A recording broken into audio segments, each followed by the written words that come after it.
رسول اکرم صلی اللہ علیہ وآلہ وسلم نے فرمایا، قیامت کے روز جب اللہ تعالیٰ کے عرش کے سوا کوئی سایہ نہیں ہوگا، تین شخص اللہ کریم کے عرش کے سائے میں ہوں گے۔ وہ شخص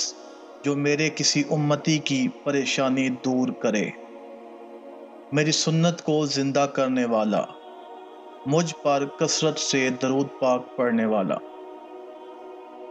حضرت سیدنا موسیٰ علی نبینا وعلیہ الصلاۃ والسلام نے اللہ پاک کی بارگاہ میں عرض کی، اے میرے رب، وہ کون ہے جو تیرے عرش کے سائے میں ہوگا جس دن اس کے علاوہ کوئی سایہ نہ ہوگا؟ اللہ پاک نے فرمایا، اے موسیٰ، وہ لوگ جو مریضوں کی عیادت کرتے، جنازہ کے ساتھ جاتے اور کسی کا بچہ فوت ہو جائے تو اس سے تعزیت کرتے ہیں۔ سرکار مدینہ صلی اللہ علیہ وسلم کا فرمان ہے، جس نے کسی تنگ دست مقروض کو مہلت دی یا اس کا قرض معاف کر دیا، اللہ تعالیٰ اس کو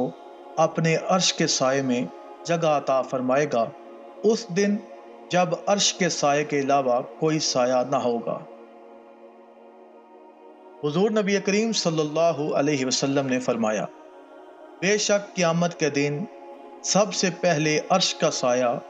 اس شخص کو نصیب ہوگا جس نے کسی قرض دار کو مہلت دی یا اس پر قرض کو صدقہ کر دیا۔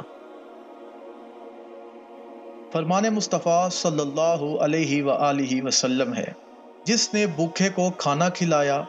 اللہ تعالیٰ اسے اپنے عرش کے سائے میں جگہ عطا فرمائے گا۔ نبی کریم صلی اللہ علیہ وسلم نے فرمایا، جس نے کسی یتیم یا بیوہ کی کفالت کی، اللہ تعالیٰ اسے اپنے عرش کے سائے میں جگہ اور جنت میں داخلہ عطا فرمائے گا۔ ایک روایت میں ہے کہ اللہ کریم نے حضرت سیدنا موسیٰ علی نبینا وعلیہ الصلاۃ والسلام کی طرف وحی فرمائی، اے موسیٰ، جس نے نیکی کا حکم دیا، برائی سے منع کیا اور لوگوں کو میری اطاعت کی طرف بلایا، تو اسے دنیا اور قبر میں میرا قرب اور قیامت کے دن میرے عرش کا سایہ نصیب ہوگا۔